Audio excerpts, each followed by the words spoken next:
সুপ্রিয় দর্শক, আমি ডাক্তার আনোয়ারুল হক। মগরাহাটে আমার নিজস্ব চেম্বার। প্রতিদিন বিকাল 5টা থেকে রাত 8টা পর্যন্ত আমি চেম্বারে রুগী দেখি। ব্যস্ততার মধ্যেও আমি ভিডিও দেওয়ার চেষ্টা করি, বিভিন্ন বিষয়ে ভিডিও দিই।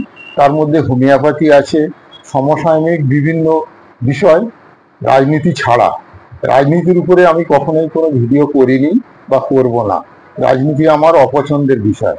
এছাড়া আমি নিজে বাঁশি বাজাই, তার ভিডিও দিই। নিজে মাউথ অর্গান বাজাতে পারি, তার ভিডিও দিই। নিজে গিটার বাজাতে পারি, তার ভিডিও দিই। নিজে সিনথেসাইজার বাজাতে পারি, তার ভিডিও দিই। নিজে কবিতা লিখি, সে ভিডিওগুলো নিজে পাঠ করি।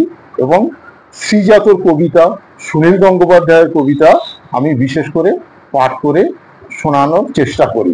তো আজকের বিষয় homeopathic miasm, tuberculosis, tubercular miasm. Tubercular miasm কিরকম হয়? ঋতুস্রাবের আগে এবং পরে তরল ক্ষতকর পদস্রাব দেখা যায়। ঋতুস্রাবের আগে এবং পরে তরল ক্ষতকর পদস্রাব দেখা যায়, যেখানে লাগে চুলকায় ও সুরসুর করে। যেখানে লাগে চুলকায় এবং সুরসুর করে। দাগ, একজিমা, হার্পিস জাতীয় চর্মরোগ দেখা যায়। প্রায় সর্বদাই সাইকোসিস, দাঁত চাপা দেওয়ার ফলে টিউবারকুলার লক্ষণ প্রকাশ পেয়ে থাকে। সাইকোসিসের দাঁত চাপা দেওয়ার ফলে টিউবারকুলার লক্ষণ প্রকাশ পেয়ে থাকে। কুষ্ঠপীড়া, গলিত কুষ্ঠ, শ্বেতকৃষ্ট উদরা দেখা যায়। গর্ভাবস্থায় যোনিপথে যন্ত্রণাদায়ক উদ্ভেদ লক্ষ্য করা যায় এবং তার সাথে প্রচণ্ড চুলকানিযুক্ত উদ্ভেদ বের হয়। মশা, মাছি, ছারপোকা দংশিত স্থান সহজে পেকে যায়, লাল হয়, ফুলে যায়। সামান্য আঘাতজনিত ক্ষত শুকাতে দেরি হয়।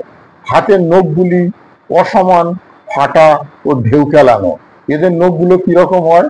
অসমান, ফাটা এবং ঢেউ খেলানো। নখ ও মাংসের সংযোগস্থলে পুঁজ হয় এবং ভঙ্গুর হয়। নখ ও মাংসের সংযোগস্থলে পুঁজ হয় এবং নখ যথেষ্ট ভঙ্গুর হয়। তো এই ছিল আজকের টিউবারকুলার মায়াজমের কয়েকটি বিশেষ লক্ষণ, যেগুলোকে আমরা শনাক্ত করার মধ্যে দিয়ে, মায়াজমেটিক ডায়াগনোসিসের মধ্যে দিয়ে most similar medicine, miasmatic medicine আমরা কম্পেয়ার করে মেডিসিন দিতে পারি, তাতে রেজাল্ট ভালো হবে। তো আজকের এই ভিডিওটি দেখার জন্য আপনাদের ধন্যবাদ।